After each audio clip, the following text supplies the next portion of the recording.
الحمد للہ رب العالمین والصلاة والسلام علی سید المرسلین وعلی آلہ وصحبہ اجمعین ومن تبعہم بإحسان الی یوم الدین. اعوذ باللہ من الشیطان الرجیم. بسم اللہ الرحمن الرحیم.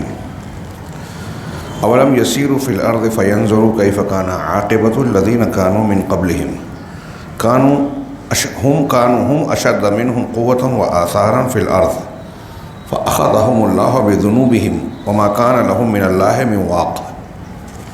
محترم حاضرین، پچھلے درس اور آج کے درس کے درمیان کافی طویل وقفہ گزر گیا، اس لیے کہ درمیان میں رمضان المبارک درپیش تھا. رمضان سے پہلے کے آخری درس میں ہم لوگوں نے اصلاح و ترقی کے 29ویں اصول کا تھوڑا سا تذکرہ کیا تھا کہ حصول دنیا کی خاطر دین کو وسیلہ بنانے سے اہل حق اور اہل سنت والجماعت ڈراتے ہیں، لوگوں کو روکتے ہیں. اس بات کے بیان میں متعدد نصوص کا تذکرہ ہوا تھا، لیکن اس وقت کے حالات اور تقاضوں کے مطابق ضمناً درمیان میں شب برات، جس کو کہا جاتا ہے 15 شعبان کی رات، بدعات کی رات، شیعوں کی بنائی ہوئی رات، اس کا کچھ تذکرہ ہوا، اس کی بدعات کا ذکر ہوا اور اس سے متعلق گفتگو قدر طویل ہو گئی تھی. یہ ہمارا قاعدہ ادھورا تھا. میں اس کے کچھ نصوص کی طرف اشارہ کر کے اگلے حصے یا آخری حصے کو آپ حضرات کے سامنے پیش کرتا ہوں. آج کے موجودہ ماحول میں تربیت و تعلیم کے لیے اس قاعدے کا ذہن نشین کرنا، جو قرآن و حدیث کے مختلف نصوص میں پھیلا ہوا مضمون ہے، بہت ہی اہم اور ضروری ہے کہ ایک بندہ اپنے سامنے دنیا سے زیادہ آخرت کو مقدم رکھے، اس کو اپنا اصل مقصود بنائے. دنیا کو فراموش نہیں کیا جائے گا. اللہ تعالیٰ نے ہمارے اس دین کو دین اور دنیا کا، ظاہر و باطن کا، جسم کے تقاضوں اور روح کے تقاضوں کا مجموعہ بنایا ہے اعتدال کے ساتھ. لیکن بندوں سے یہ مطلوب ہے کہ وہ دنیا کے چکر میں پھنس کر آخرت کو فراموش نہ کریں. اس سلسلے کی پہلی آیت جو سورہ اسراء کی بیان کی گئی تھی کہ من کان یرید العاجلہ عجلنا لہ فیہا ما نشاء لمن نرید، کہ جو شخص اس جلدی والی یعنی دنیا کا ارادہ کرتا ہے، دنیا کو چاہتا ہے، تو ہم اس کو اس میں جلدی دے دیں گے جو چاہیں گے اور جس کے لیے چاہیں گے. پھر ثم جعلنا لہ جہنم یصلاھا مذموما مدحورا. وہ اگر دنیا چاہتا ہے تو دنیا دے ضرور دیں گے، لیکن اب آخرت میں اس کو کچھ نہیں ملے گا. اللہ نے فرمایا پھر اس کے لیے ہم نے جہنم بنا رکھی ہے، اس میں داخل ہوگا، مذمت کیا ہوا اور دھتکارا ہوا. یہ سورہ اسراء کی آیت تھی. اس کے بعد ایک دوسری سورہ اسراء کی آیت نمبر 169، اس کا تذکرہ ہوا فخلف من بعدہم خلف ورثوا الکتاب یأخذون عرض ھذا الادنی ویقولون سیغفر لنا، کہ پھر ان کے بعد ان کی جگہ نالائق جانشین آئے جو کتاب کے وارث بنے. اللہ نے جو کتاب دی، پچھلے قوموں کا ذکر کیا کہ انبیاء کے بعد برے جانشین آئے ان کے ماننے والوں کے بعد، اور ان کا مقصود کیا بنا؟ وہ اس حقیر دنیا کا سامان لیتے اور کہتے ہمیں ضرور بخش دیا جائے گا. آیت آگے پڑھتے جائیے. میں یہ پہلے گزر چکی ہے، یاد دہانی کے لیے، سلسلہ کلام کو جوڑنے کے لیے اس کا تذکرہ کر رہا ہوں. پھر حج کے درمیان کہ جب اپنے مناسک کو پورا کر لو تو اپنے اللہ کا اس طرح ذکر کرو جیسے اپنے باپ دادا کا ذکر کرتے ہو. سورہ بقرہ کی یہ آیت بیان کی گئی. پھر یہ حدیث ذکر کی شیخ نے کہ دینار کا بندہ اور درہم کا بندہ، سونے چاندی کا بندہ یا چادر اور کمبل کا بندہ ہلاک ہو. اللہ کے رسول صلی اللہ علیہ وسلم نے بددعائیہ جملہ کہا، اور پھر اس میں بتایا کہ اس کا مزاج یہ ہوتا ہے. بندہ کہا، دنیا کا بندہ، دینار و درہم کا بندہ، یعنی کوئی شخص اگر دنیا کے پیچھے، روپیے پیسے کے پیچھے ہلکان ہوتا ہے، اپنے سارے زور کو، قوت کو، شاہت کو لگاتا ہے، تو اس کو بندہ کہا. تعیسا عبد الدینار و عبد الدرہم و عبد الخمیسہ ان اعطی رضیہ. اگر ملتا ہے تو خوش ہوتا ہے، اسے دیا جائے تو خوش ہوتا ہے، اور اگر محروم رہ جائے تو ناراض ہوتا ہے.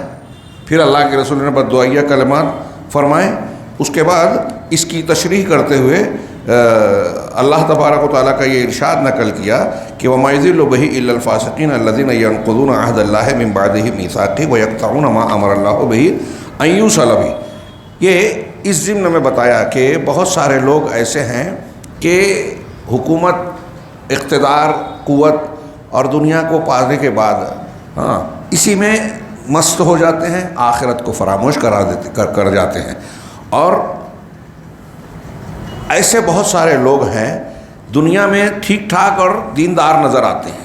آج کے ماحول میں ہم دیکھیں بہت سے لوگ ایسے بھی ہیں دنیا کماتے ہیں، ان کا مقصود دنیا ہوتا ہے، لیکن نعرے، تقریر، بیان بڑا زبردست کرتے ہیں.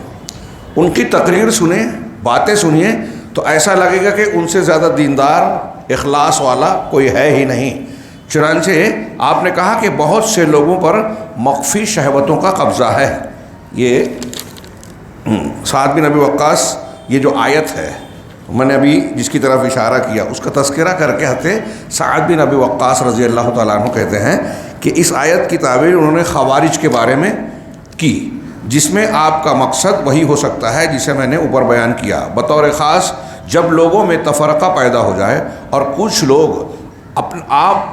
لوگ آپ کے لیے ایک اقتدار کا مطالبہ کرنے لگے تو آپ نے اس آیت کو پیش کیا. چنانچہ ایک مسلمان جب میدان جہاد میں کفار سے بہادری، تعصب اور ریا نمود کی خاطر جنگ کرتا ہے تو وہ اللہ کی راہ میں جہاد نہیں کہلاتا.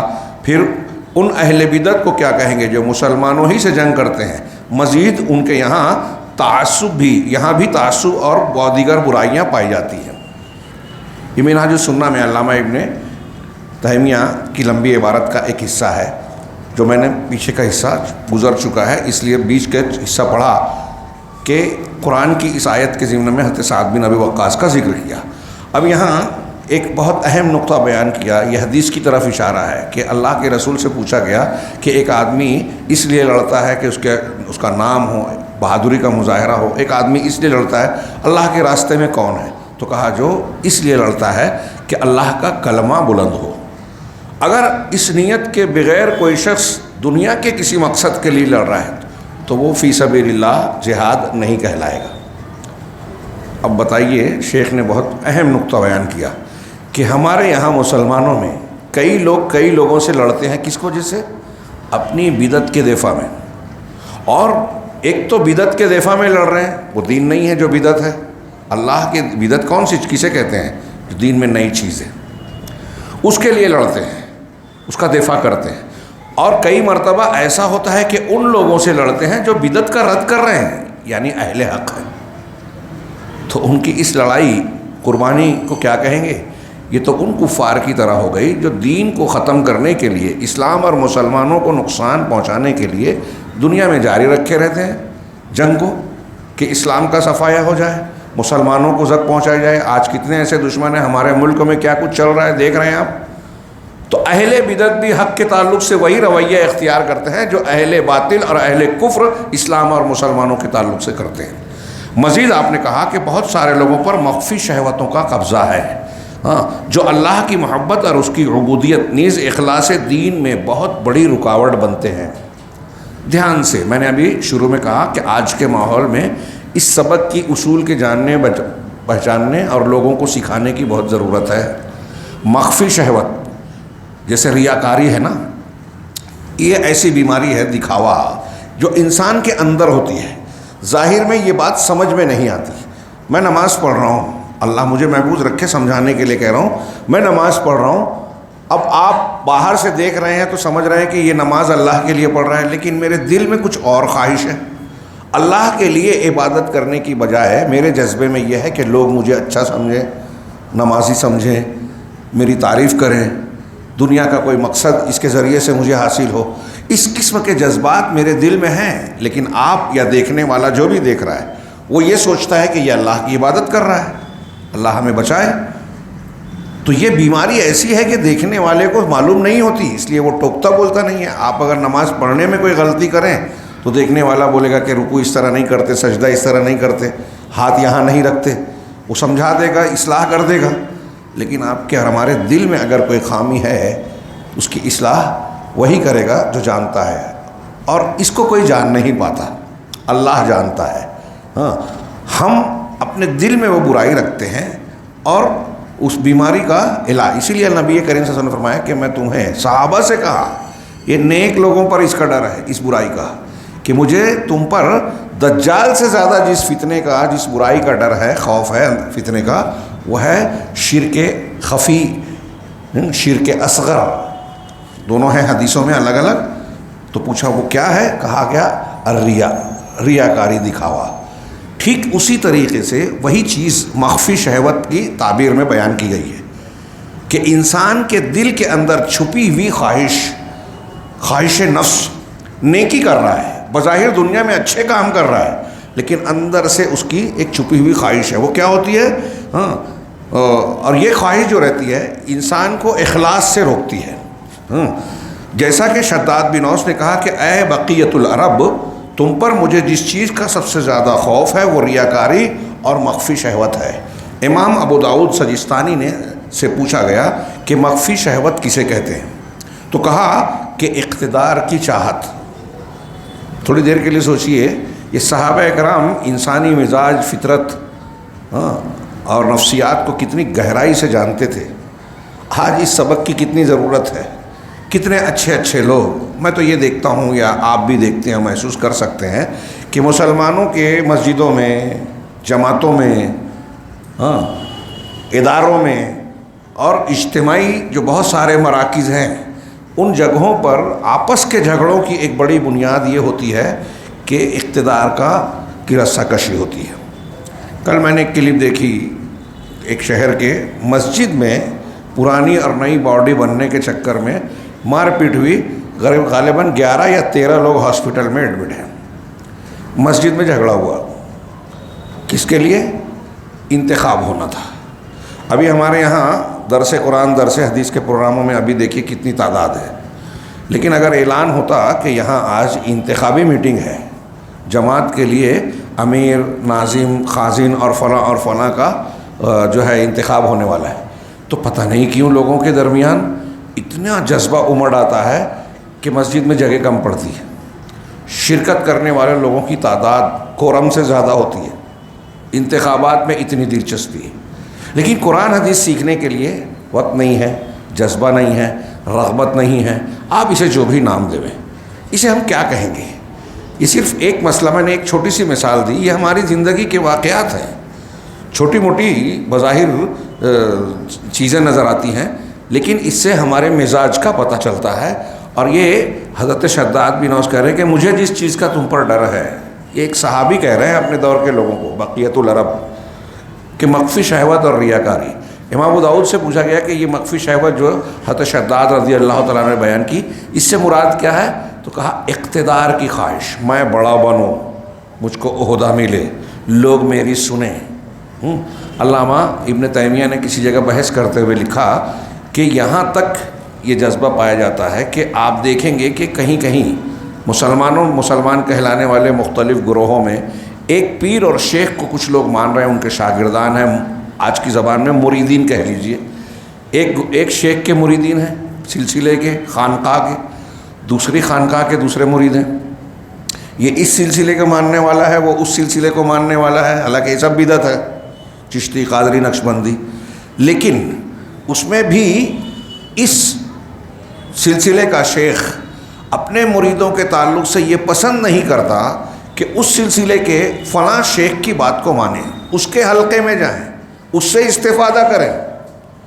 تو یہاں کا شیخ اس شیخ سے استفادے کو اپنے مریدوں اور شاگردوں کے لیے پسند نہیں کرتا، اور یہ والا شیخ چاہتا ہے کہ میرے شاگرد مجھ کو چھوڑ کر کسی اور کے درس میں نہ جائیں، اس سے استفادہ نہ کریں۔ یہ مخفی شہوت ہے، اقتدار، مجھے ماننے والے مجھے ہی مانیں۔ اور یہ مختلف شکلوں میں دنیا داروں میں بہت کھل کے سامنے آتی ہے۔ آج ہندوستان کا ایک طبقہ اپنی برتری کے لیے پورے ملک کو قربان کیے جا رہا ہے کہ دلتوں کو توڑو، مسلمانوں کو چھوڑو، اور پھر اس کو عیسائیوں کو لپیٹو، ان کی پراپرٹیز پر حملہ کرو، ہڑپو، اور اپنا اقتدار قائم رکھو۔ لوگ پریشان ہوں، مجبوری میں، مہنگائی میں، پریشانیوں میں گھرے رہیں، ہمارا اقتدار قائم رہے۔ یہ الگ الگ شکلیں اختیار کرتی ہے یہ خواہش۔ اقتدار کی، اور کبھی کبھی انسان کو سفاک اور خوخار بنا دیتی ہے کہ انسانوں کی جان لے لیتا ہے، انسانوں کو بے مروتی سے مختلف قسم کی مصیبتوں اور فتنوں میں فسادات کے طرف دھکیل دیتا ہے، اور اس کے پیشانی پہ بل نہیں آتا، وہ یہ سمجھتا ہے کہ یہ ہمارے مقاصد کے حصول کے لیے ضروری ہے۔ مخفی شہوتیں انسان کو درندہ بنا دیتی ہیں بعض مرتبہ۔ بہرحال امام ابو داؤد نے یہ بات کہی، اور یہاں مخفی شہوت کا ذکر اس ضمن میں ہو رہا ہے کہ اگر یہ مخفی شہوت دین کے کاموں اور دین کے غلاف کے ساتھ ہوتی ہے تو اور زیادہ خطرناک ہو جاتی ہے۔ ایک آدمی دینداری کا چولا پہنتا ہے، ہاں اس کا لباس اور ظاہر دینداری کا ہوتا ہے، لیکن اندرون خانہ اس کے دل میں خواہش ہوتی ہے دنیا کی۔ اس ضمن میں یہ حدیث ہمیں یاد رکھنا چاہیے اور آج کل لوگوں کو یاد کرا دینی چاہیے۔ اللہ کے رسول صلی اللہ علیہ وسلم کے حضرت ابن کعب ابن مالک رضی اللہ تعالیٰ عنہ بیان کرتے ہیں اپنے والد سے، حضرت کعب سے، وہ کہتے ہیں کہ نبی کریم صلی اللہ علیہ وسلم نے فرمایا ما ذئبان جائعان ارسلا فی غنم بافسد لها من حرص المال علی المرء من حرص المرء علی المال والشرف لدینہ۔ اللہ کے رسول صلی اللہ علیہ وسلم فرماتے ہیں کہ دو بھوکے بھیڑیے جنہیں بکریوں کے ریوڑ میں چھوڑ دیا جائے۔ تصور کیجئے کتنی جاندار مثال دی ہے رسول اللہ صلی اللہ علیہ وسلم نے کہ ایک بکریوں کا ریوڑ ہے، ان کے اوپر دو ایسے بھیڑیوں کو چھوڑ دیا جائے جو بالکل بھوکے ہیں، تو ان دو بھوکے بھیڑیوں کا حال ان بکریوں کے ساتھ کیا ہوگا، یا ان بکریوں کی کیا حالت کریں گے، ان کو کتنا نقصان پہنچائیں گے۔ نبی کریم صلی اللہ علیہ وسلم فرما رہے ہیں کہ ایک پورے ریوڑ میں دو بھوکے بھیڑیوں کو چھوڑا جائے تو یہ جو جتنا نقصان پہنچائیں گے اس سے کہیں زیادہ انسان کو نقصان پہنچانے والی، اس کے دین کو نقصان پہنچانے والی چیز کیا ہے؟ کہا اس کے مال اور جاہ و منصب کی حرص، اس کی یہ خواہش کہ مجھ کو خوب مال مل جائے، مجھ کو شہرت اور منصب مل جائے، وہ شرف، لوگوں پر برتری، یہ خواہش انسان کی اور حرص تڑپ اس سے زیادہ نقصان پہنچاتی ہے جو دو بھوکے بھیڑیے ایک بکریوں کے ریوڑ کا نقصان پہنچا سکتے ہیں۔ اس حدیث سے معلوم ہوا کہ مال و جاہ کی محبت اور حرص جس کے اندر آ گئی وہ ہلاکتوں سے اپنا دامن نہیں بچا سکتا۔ بدقسمتی سے آج امت اسی فتنے سے دوچار ہے۔ یہ شارح نے کہا واضح ہو کہ مال و اقتدار کی چاہت دین میں بگاڑ کے لیے ان بھوکے بھیڑیوں کے مقابلے میں زیادہ خطرناک ہے جو بکریوں کے ریوڑ میں چھوڑے جاتے ہیں۔ بالکل واضح ہے کیونکہ دین کے اندر اللہ کی عبادت محبت اور اخلاص کے سوا کسی چیز کی چاہت مطلوب نہیں ہوتی۔ اگر آپ عبادت کر رہے ہیں، دین کا کام کر رہے ہیں تو اخلاص لازم ہے۔ اللہ کے ہاں قبول ہونے کے لیے، اس کے دنیا اور آخرت میں پھلدار بننے کے لیے، اجر و ثواب کا باعث بننے کے لیے اخلاص لازمی شرط ہے۔ اور اخلاص جب ہوگا تو ایک اہم نقطہ یہاں انہوں نے قرآن کی ایک آیت اور واقعے کا ذکر کر کے بیان کیا کہ اگر آپ کے پاس اخلاص ہے، یا جو بھی مخلص بندہ ہے، اللہ تبارک و تعالیٰ اس کے اعمال کو قبول کر کے آخرت میں جو اجر و ثواب دے گا، دنیا میں بھی اللہ تعالیٰ مخلصین کی حفاظت کرتا ہے۔ چنانچہ حضرت یوسف علیہ السلام کے قصے کا میں سے آیت کا ذکر کیا اللہ نے، علامہ ابن تیمیہ وَلَقَدْ هَمَّتْ بِهِ وَهَمَّ بِهَا۔ حضرت یوسف علیہ السلام کو امرأۃ العزیز، جس کے گھر میں تھے عزیز مصر کی بیوی، ہمارے یہاں مشہور ہے، علماء بھی بیان کرتے ہیں زلیخا، یہ نام مولانا ابوالکلام آزاد نے اپنے ترجمان القرآن میں لکھا کہ پتہ نہیں لوگوں نے یہ کہاں سے اخذ کر لیا، استنباط کر لیا۔ نہ توریت میں اس نام کا تذکرہ ہے، نہ انجیل میں، نہ قرآن میں، اور نہ ہی احادیث میں۔ تو وہ امرأۃ العزیز نے جب حضرت یوسف علیہ السلام کو گناہ کی دعوت دی تو اس کا تذکرہ کرتے ہوئے اللہ نے فرمایا کہ بلا شبہ اس کے ساتھ وہ ارادہ کر چکی تھی۔ وَلَقَدْ ہمت بِهِ، یوسف کے ساتھ اس نے ارادہ کر لیا تھا گناہ کا۔ وَهَمَّ بِهَا لَوْلَا أَن رَأَىٰ بُرْهَانَ رَبِّهِ، اور یوسف علیہ السلام اگر اپنے پروردگار کی برہان کو نہ دیکھ لیتے تو وہ بھی ارادہ کر چکے تھے۔ غور فرمائیے، یعنی حضرت یوسف علیہ السلام انبیاء، ان کے بھی انسان تھے، ان کے دلوں میں بھی خواہشات اور انسانی جذبات موجود تھے۔ کوئی یہ نہ کہے کہ بھئی ان کے اندر جذبہ ہی نہیں تھا۔ اگر انبیاء کرام کے اندر اس قسم کے جذبات نہ ہوتے تو اس گناہ سے بچنا ان کے لیے تعریف کے لائق نہیں ہوتا۔ حضرت یحییٰ کے بارے میں آتا ہے کہ وہ حسور تھے، عورتوں سے اپنے آپ کو بہت بچانے والے۔ تو کچھ لوگوں نے یہ بیان کیا کہ اس کے مفہوم یہ ہے کہ حضرت یحییٰ کے اندر مردانہ قوت نہیں تھی، یعنی ان کے اندر وہ قوت ہی نہیں تھی جو مردوں میں ہوتی ہے، جنسی جذبات کی طرف رغبت نہیں تھی۔ تو اس کے جواب میں دوسرے مفسرین نے کہا کہ اگر ایسا ہوتا کہ ان کے اندر یہ قوت ہی نہ ہوتی تو ان کو عورتوں یا اس جذبات سے اپنے آپ کو بچانے کے سلسلے میں اللہ تبارک و تعالیٰ تعریف کے ساتھ ذکر نہیں کرتا۔ اللہ تعالیٰ کا تعریف کرنا کہ وہ ایسے تھے، پاک باز تھے، اپنی شہوت پر غلبہ رکھنے والے تھے، یہ تعریف کے لائق اسی وقت ہوں گے جب جذبہ موجود ہو اور آدمی کنٹرول کرے، صبر کرے، اچھے اخلاق پر قائم رہے۔ ورنہ اگر قوت ہی نہیں ہے، ایک آدمی کو کسی گناہ کے کرنے کی قوت نہیں ہے تو اس گناہ کے نہ کرنے پر اس کی تعریف نہیں کی جائے گی۔ تعریف اس وقت کی جائے گی کہ جب آپ کے اندر طاقت ہے پھر بھی آپ اپنے آپ کو روک رہے ہیں۔ تو ایسے ہی حضرت یوسف علیہ السلام کے بارے میں اللہ نے کہا کہ اگر اللہ کی برہان نہ دیکھ لیتے تو وہ بھی ارادہ کر چکے تھے، مطلب مائل ہو جاتے، لیکن اللہ کی برہان دلیل دیکھ لی۔ اب وہ کیا ہے؟ یعنی اللہ تبارک و تعالیٰ کی ممانعت، سرزنش، نتیجے کے طور پر مراد یہی ہے، اور اس کی تفصیل میں جو بھی بات بیان کی جائے۔ اسی طرح ہوا کذالک، اللہ نے کہا لنصرف عنہ السوء والفحشاء انہ من عبادنا المخلصین۔ یہ کیوں ہوا؟ کہ تاکہ ہم اس سے برائی اور بے حیائی کو ہٹا دیں، بے شک وہ ہمارے خالص کیے ہوئے بندوں میں سے تھا۔ حضرت یوسف علیہ السلام اقتدار کی چاہت والے حریص کے بارے میں مختصر یہ کہہ سکتے ہیں کہ ان کا حال فرعون جیسا ہوتا ہے، اور یعنی اگر ایک آدمی اقتدار کے چکر میں ہے اور حق کو قبول نہیں کرتا، اس میں اصولوں کا لحاظ نہیں کرتا، تو اقتدار والا ایسا آدمی فرعون کی طرح ہے۔ اور ایک آدمی اگر مال جمع کرنے میں لگا ہے، دولت تو اکٹھا کرتا ہے، اقتدار میں اگرچہ اس کی خواہش نہیں ہے، تو وہ قارون کی طرح ہے۔ اللہ تعالیٰ نے اپنی کتاب میں دونوں کی حالت کا ذکر کیا ہے، چنانچہ ارشاد باری ہے جو میں نے ابھی شروع میں آیت پڑھی تھی کہ وَلَمْ يَسِيرُوا فِي الْأَرْضِ فَيَنْظُرُوا كَيْفَ كَانَ عَاقِبَةُ الَّذِينَ مِنْ قَبْلِهِمْ كَانُوا هُمْ أَشَدَّ مِنْهُمْ قُوَّةً۔ ترجمہ پڑھ رہا ہوں کہ کیا یہ لوگ زمین میں چلے پھرے نہیں کہ دیکھتے کہ ان لوگوں کا انجام کیسا ہوا جو ان سے پہلے تھے۔ یہ لوگ زمین میں وہ تو قوت میں ان سے بہت زیادہ تھے، اور زمین میں یادگاروں کے اعتبار سے بھی پہاڑوں کو تراش کر انہوں نے گھر بنائے، ان کی رہائش گاہیں بنی۔ تو دیکھیے کہ ایک اعتبار سے وہ اپنی جسمانی قوت اور طاقت کے اعتبار سے ان لوگوں سے کہیں زیادہ مضبوط تھے۔ پھر اللہ نے انہیں ان کے گناہوں کی وجہ سے پکڑ لیا، اور اللہ سے بچانے والا کوئی نہ تھا۔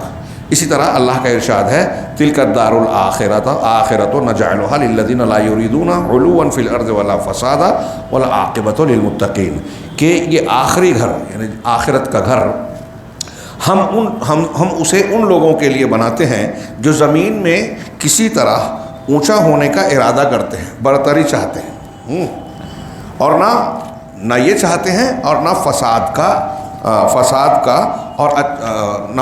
کا ارادہ کرتے ہیں، یعنی زمین میں فساد نہیں پھیلاتے، زمین میں لوگوں پر بالادستی اور بڑکپن نہیں چاہتے، اور آخرت متقی لوگوں کے لیے ہے۔ اچھا انجام انہی لوگوں کے لیے ہے جو پرہیزگار اور تقوی شعار ہیں، کیونکہ لوگوں کی چار قسمیں ہیں۔ پہلی قسم یہ لوگوں پر غلبہ اور زمین میں فساد چاہتے ہیں، جو کہ اللہ کی صریح معصیت ہے۔ کچھ لوگ ایسے ہوتے ہیں جو لوگوں پر غلبہ چاہتے ہیں، اور ان کا مقصود یہ ہوتا ہے کہ کچھ بھی ہو، فساد ہو، خوریزی ہو، ہمارا غلبہ، ہماری حکومت قائم رہے۔ یہ آج دنیا کے لوگوں کو دیکھ لیجئے، امریکہ آج ٹیرف کی شکل میں کہتے ہیں کہ تجارتی جنگ چھڑ رہا ہے، اس سے پہلے بھی تہذیب و ثقافت کی جنگ کا اعلان کر چکا ہے، بعد میں بیانات کو وہ لیپا پوتی کرتے ہیں، ہٹلر کے بارے میں کہتے ہیں، برہمنوں کے بارے میں کہتے ہیں، یہودیوں کے بارے میں ان کے دعوے مختلف شکلوں میں موجود ہیں. یہ چاہتے ہیں کہ دنیا پر ہمارا قبضہ رہے. اس کے لیے خون خوریزی ہو، فساد ہو، دو لوگوں کو، دو گروہوں کو زبان کی بنیاد پہ، مذہب کی بنیاد پہ لڑایا جائے، لوگوں میں ایک دوسرے کے خلاف نفرت پیدا کی جائے. یہ فرعونیت ہے. کہا یہ فرعون جیسے ملوک اور رؤسا ہیں جو زمین میں فساد مچاتے ہیں. یہ مخلوق میں سب سے برے لوگ ہیں. ارشاد بالی تعالیٰ ہے ان فرعون علا فی الارض وجعل اہلہا شیعا یستضعف طائفۃ منہم یذبح ابناءہم ویستحیی نساءہم. یہ جو تعبیر ہے غور سے پڑھیے، آج کے حالات پہ فٹ کیجئے. ہم لوگ قرآن وغیرہ پڑھتے ہیں تو اس کو تبرکاً فضائل اور پھر واقعات کی شکل میں پڑھ جاتے ہیں، اس کے دروس و عبر کو موجودہ حالات پر فٹ نہیں کرتے. کہہ رہے ہیں انہو کان من المفسدین، بے شک فرعون نے زمین میں سرکشی کی. علا فی الارض، زمین میں سرکشی کی اور اس کے رہنے والوں کو کئی گروہ بنا دیا. وجعل، یعنی اس جملے پر غور کیجئے کہ زمین میں برتری چاہتا تھا.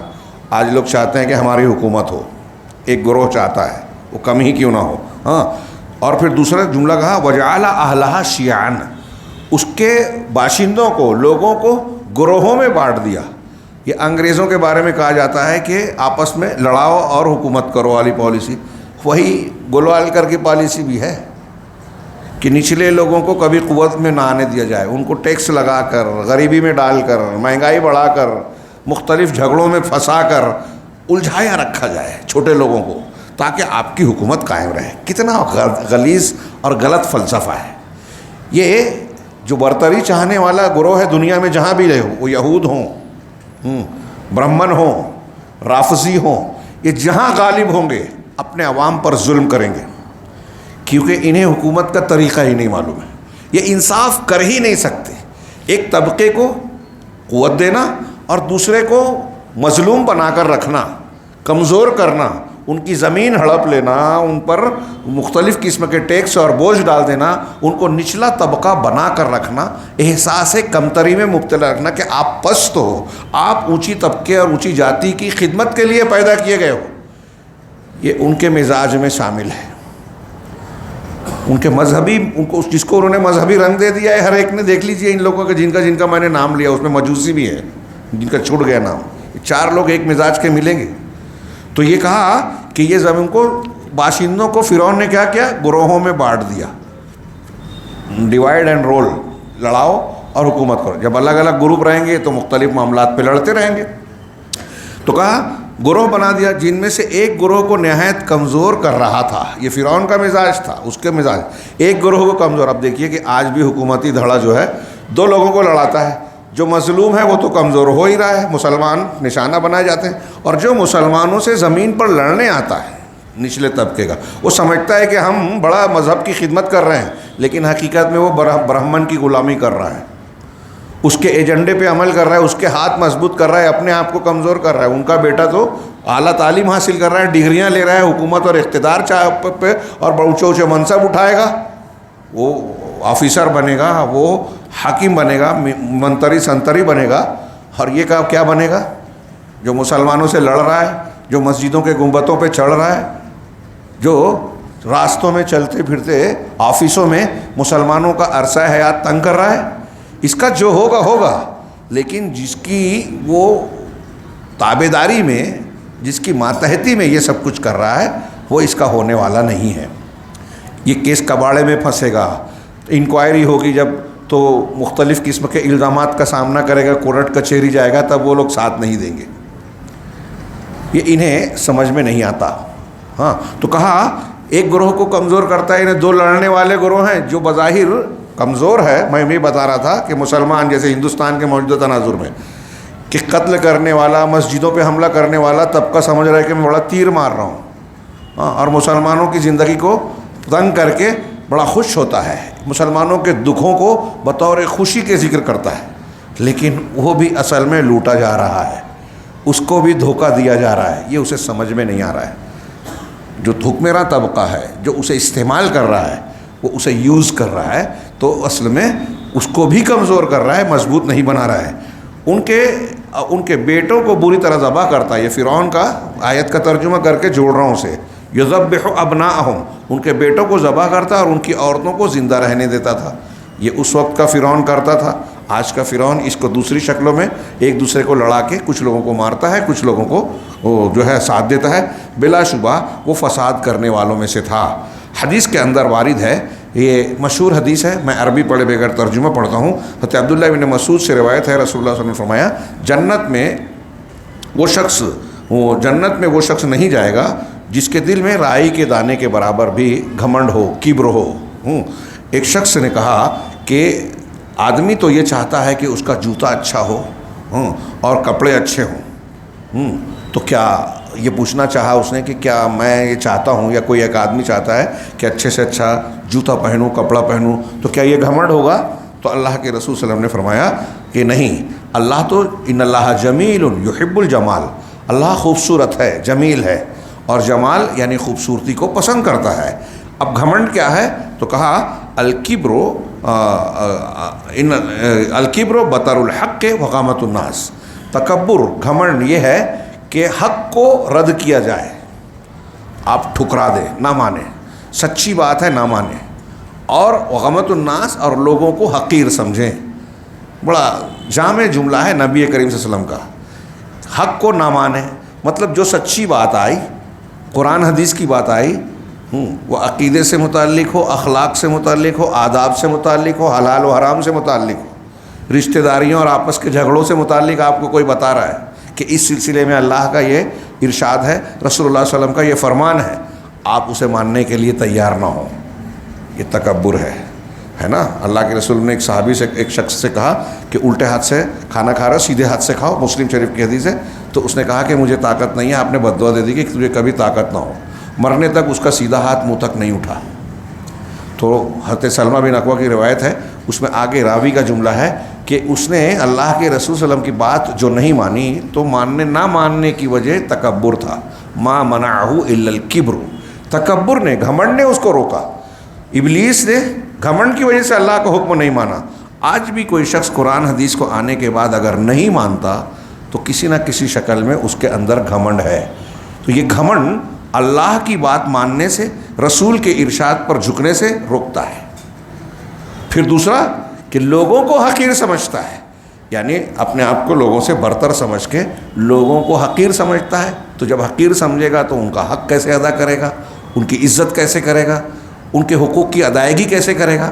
مطلب یہ کہ جو گھمنڈی ہوتا ہے وہ اللہ اور رسول کا حق بھی ادا نہیں کرتا اور لوگوں کا حق بھی ادا نہیں کرتا۔ ہاں، دوسری قسم، یہ پہلے قسم کے لوگ تھے، یہ لوگ زمین میں فساد مچاتے ہیں مگر لوگوں پر غلبہ نہیں چاہتے۔ پہلا جو ہے زمین میں فساد مچانے والا غالب ہونا چاہتا ہے، حاکم بننا چاہتا ہے۔ ذرا یہ بچے بہت بار بار آ جا رہے ہیں، ان کو کہیں ایک جگہ بیٹھنے کے لیے بولیے۔ جیسے کہ چور اور ڈاکو اور دیگر مجرمین، یہ لوگ زمین میں فساد مچاتے ہیں لیکن غلبہ نہیں چاہتے۔ تیسری قسم، یہ صرف غلبہ چاہتے ہیں، فساد نہیں مچاتے۔ اس سے مراد دین کے کچھ ٹھیکیدار تو ہیں تو اقتدار کے طالب ہوتے ہیں اور لوگوں پر غلبہ چاہتے ہیں، یعنی یہ فساد مچا کے لوگوں کی جیبوں کو اور اس کو شاہد نہ کرتے ہوں، لیکن یہ چاہتے ہیں کہ مجھے صدر بنایا جائے، مجھے فلاں بنایا جائے۔ اقتدار کی خواہش ہوتی ہے، لوگوں میں بڑا پن چاہتے ہیں، میرا نام ہو، میری قصیدے پڑھے جائیں، تعریف کی جائے، وغیرہ وغیرہ۔ چوتھی قسم، یہ جنت کی فکر کرنے والے ہیں، یہ نہ لوگوں پر غلبہ چاہتے ہیں اور نہ ہی زمین میں فساد مچاتے ہیں، دوسروں سے یہ اعلیٰ ہوتے ہیں، جیسا کہ ارشاد باری ہے وَلَا تَهِنُوا وَلَا تَحْزَنُوا وَأَنْتُمُ الْأَعْلَوْنَ إِن كُنتُم مُؤْمِنِينَ، اور نہ کمزور بنو نہ غم کرو، نہ کمزور بنو اور نہ غم کرو، اور تم ہی غالب رہو گے اگر تم ایمان والے ہو۔ مزید ارشاد باری ہے فَلَا تَهِنُوا وَتَدْعُوا إِلَى السَّلْمِ وَأَنْتُمُ الْأَعْلَوْنَ وَاللَّهُ مَعَكُمْ وَلَن يَتِرَكُمْ أَعْمَالَكُمْ۔ یہ سورہ محمد کی آیت ہے کہ پس نہ کمزور بنو اور نہ صلح کی طرف بلاؤ، اور تم ہی سب سے اونچے ہو، اور اللہ تمہارے ساتھ ہے، وہ ہرگز تم سے تمہارے اعمال کم نہ کرے گا۔ یہ خاص پس منظر کی آیت ہے، صلح والی بات کہ کمزور پڑھ کے صلح کی طرف بلا رہے ہیں تو اس طرف جاؤ۔ ہاں، مزید ارشاد ہے وَلِلَّهِ الْعِزَّةُ وَلِرَسُولِهِ وَلِلْمُؤْمِنِينَ، عزت تو اللہ کا حق ہے اور پھر اللہ کے بعد اس کے رسول اور مومنوں کے لیے ہے، اور کتنے ایسے لوگ ہیں جو غلبہ چاہتے ہیں۔ آخری جملہ کہا کتنے ایسے لوگ ہیں جو غلبہ چاہتے ہیں مگر اللہ انہیں نیچے گرا دیتا ہے، ہاں، جبکہ کتنے ایسے لوگ ہیں جو غلبہ نہیں چاہتے لیکن اللہ تعالیٰ ان کو بلندی عطا فرماتا ہے۔ یہ بھی مجموع الفتاوی سے نقل کی ہوئی روایت ہے۔ یہاں اس کے بعد ایک اہم آیت کریمہ، حالانکہ صرف 1.5 صفحہ ہے، ابھی میں پورا کر سکتا ہوں لیکن میں تھوڑی سی اس پر تفصیل چاہ رہا ہوں کہ آیت بیان کی گئی ہے کہ ان کو ایسے شخص کی مثال بیان کیجئے جس کو ہم نے اپنی آیتیں عطا کی تھی، یعنی عالم تھا لیکن وہ ان سے نکل گیا، ہاں، اللہ تبارک و تعالیٰ نے اسے گمراہوں میں ڈال دیا اور دنیا کی طرف مائل ہوا، دین کے تقاضوں کو چھوڑ کر۔ یہ عالم اور علماء کے لیے اور ان لوگوں کے لیے جو دین جانتے ہیں، ان لوگوں کے لیے جو حق جانتے ہیں، توحید معلوم ہے، سنت معلوم ہے، دین کی بنیادیں جانتے ہیں، اس کے باوجود توحید اور دین کے تقاضوں کی بجائے دنیا کے چکر میں پھنسے رہتے ہیں، شیطان کا ان پر غلبہ ہوتا ہے۔ یہ جو میں باتیں کہہ رہا ہوں یہ قرآن کی آیت کے ترجمے میں کہہ رہا ہوں، اور اس کی مثال اللہ نے کتے سے دی ہے اور پھر اس کے آگے اس کا انجام بتایا ہے۔ اس میں علامہ ابن قیم رحمہ اللہ نے جو مسائل مستنبط کیے وہ کافی اہمیت کے حامل ہے۔ ہم اگلے درس میں انشاءاللہ جب بھی ہوگا ان امور سے شروعات کریں گے اور اس کے ساتھ جوڑ کر اگلے قاعدے کی طرف جائیں گے۔ اللہ رب العالمین ہمیں دین اور دنیا میں خیر سے نوازے اور ہر قسم کے فتنے اور مصیبت سے محفوظ رکھے۔ وآخر دعوانا ان الحمد للہ رب العالمین وصلی اللہ علی نبینا محمد۔